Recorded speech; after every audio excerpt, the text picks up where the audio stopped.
Hello दोस्तों, कैसे हैं? उम्मीद है आप सब अच्छे होंगे, स्वस्थ होंगे, बढ़िया होंगे। तो दोस्तों, आपका हमारे चैनल स्टडी वर्गीस पर हार्दिक स्वागत है। उम्मीद करते हैं आप सब मस्त होंगे। चलिए दोस्तों, शुरू करते हैं। हम कल आर्टिकल नागरिकता के बारे में पढ़ रहे थे। नागरिकता, सिटीजनशिप हमारा जो चैप्टर चल रहा था संविधान से। तो दोस्तों, हमने कल क्या पढ़ा था, पहले इसको रिवाइज कर लेते हैं, उसके बाद हम आगे बढ़ेंगे और नागरिकता के विषय में आगे देखेंगे कि हमको नागरिकता कितने तरीके से मिल सकती है। तो दोस्तों, चलिए हम शुरू करते हैं। पहले हमने कल जो पढ़ा था उसके बारे में थोड़ा बहुत रिवीजन कर लेते हैं, उसके बाद तब आगे हम बढ़ते हैं। ठीक है दोस्तों, चलिए। तो कल हमने पढ़ा था कि नागरिकता संविधान के किस भाग में है। नागरिकता संविधान के भाग 2 में दिया गया है और किस आर्टिकल से लेकर के किस आर्टिकल के बीच इसका प्रावधान किया गया है। तो आर्टिकल 5 से लेकर के आर्टिकल 11 तक इसका प्रावधान किया गया है। और भारतीय संविधान में जो नागरिकता हमें मिली है वह कैसी नागरिकता है? वह एकल नागरिकता है दोस्तों। अर्थात हमारे देश में केवल एक नागरिक, एकल नागरिकता, अर्थात केवल एक नागरिक हम हैं, देश के केवल एक नागरिक, न कि हमें राज्य का कोई अलग से नागरिकता मिलती है। क्योंकि हमारे देश में एकल नागरिकता है, इसलिए हम केवल भारत के ही नागरिक हैं। और भारत में नागरिकता संबंधी जो कानून है वह गृह मंत्रालय के द्वारा बनाया जाता है दोस्तों, ये तो ठीक है। और नागरिकता में अगर हमको संशोधन करना हुआ तो हम किस आर्टिकल के तहत कर पाएंगे? ये बहुत ही इम्पोर्टेंट तथ्य है जिसको हमें समझना होगा। आर्टिकल 11 के तहत हम नागरिकता में संशोधन कर सकते हैं कि नागरिकता में हमें, कि संविधान में नागरिकता वाले विषय में हमें कौन सा भाग जो है जोड़ना है, कौन सा भाग बाहर करना है। यह आर्टिकल 11 के तहत संविधान में संशोधन करके, नागरिकता में संशोधन करके हम जो है जोड़ सकते हैं। तो हमने कल ये सब देखा था और आज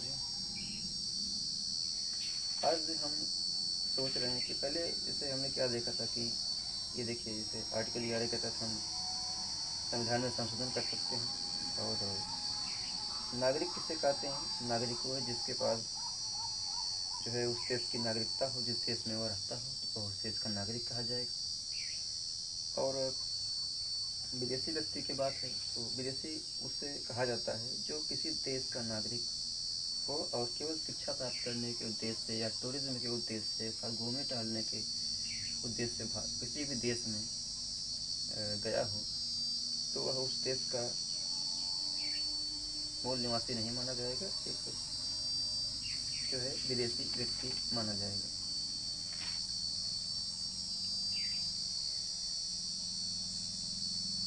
तो ये जैसे किसी देश में रहने वाले निवासी कितने प्रकार के होते हैं उसके बारे में हम आपको बता दें।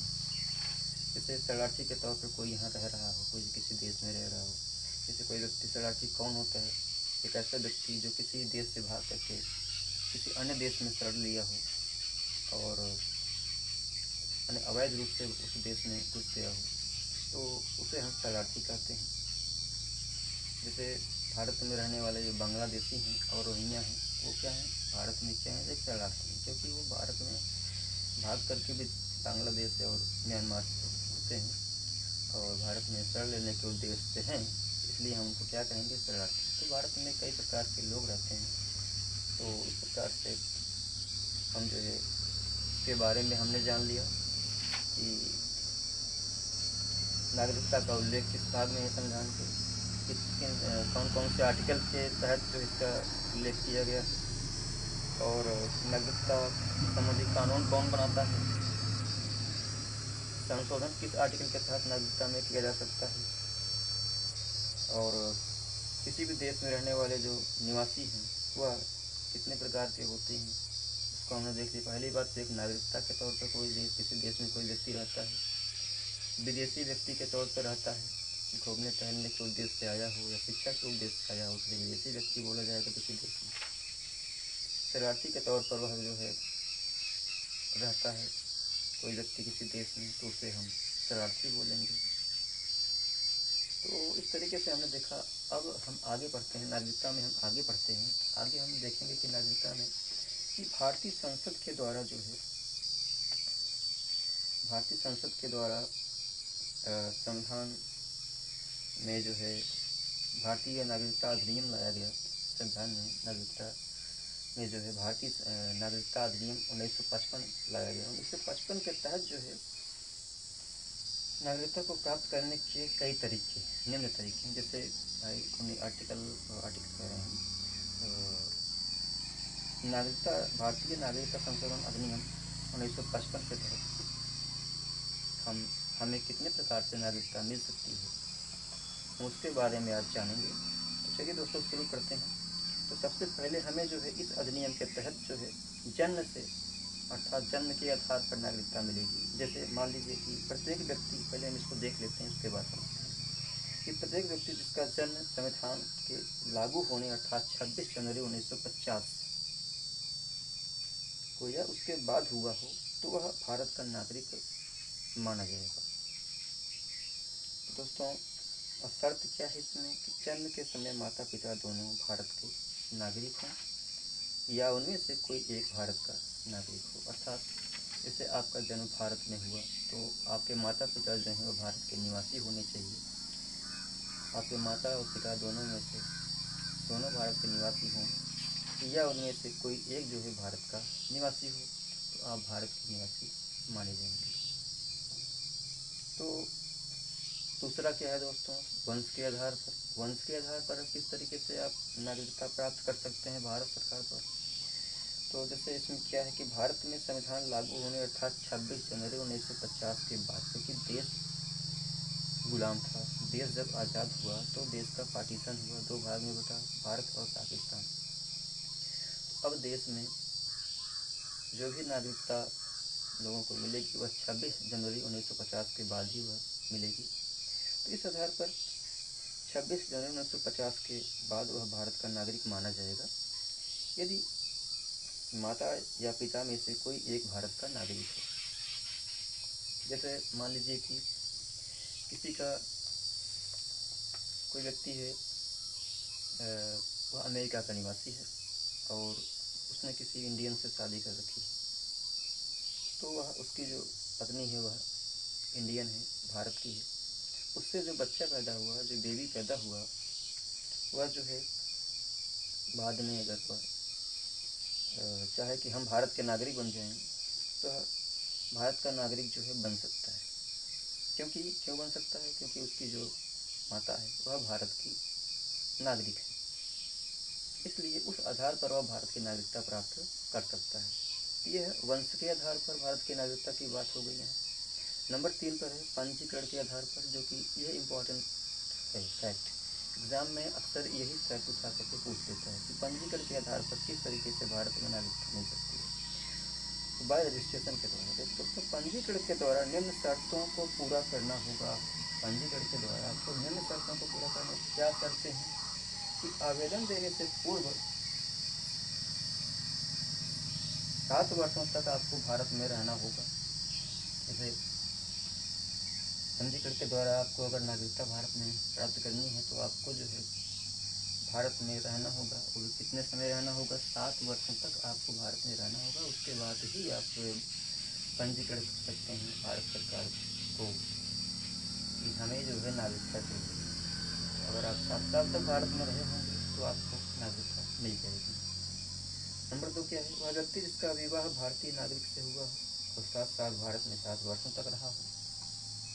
ऐसा कोई व्यक्ति, मान लीजिए कोई विदेशी व्यक्ति है जो भारत में आया हो, घूमने टहलने के उद्देश्य से आया हो या शिक्षा के उद्देश्य से आया हो, किसी भी उद्देश्य से आया हो, भारत में जो है उसने शादियाँ करी, सॉरी दोस्तों शादी कर ली और